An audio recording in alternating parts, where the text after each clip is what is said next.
नमस्ते and good evening. हजुरलाई थाहा भएकै कुरा हो कि कहिलेकाहीँ मैले पनि यसो केही कोर्ने चेष्टाहरू गर्छु र आज पनि मैले केही कोरिएको छु र त्यसलाई कविताको माध्यमबाट हजुरलाई प्रस्तुत गर्दैछु। यो कविता मैले आफ्नै बाबालाई सम्झेर लेखेको हो।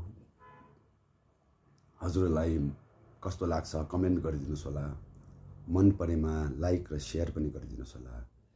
मेरो कविताको शीर्षक छ बाबा।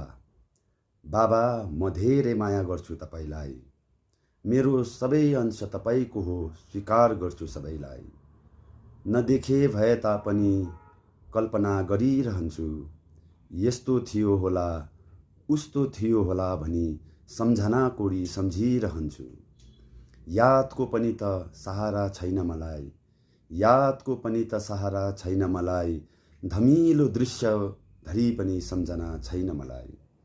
कसरी कोरु हजुरको तस्विर, दैवले पनि साथ दिँदैन मलाई।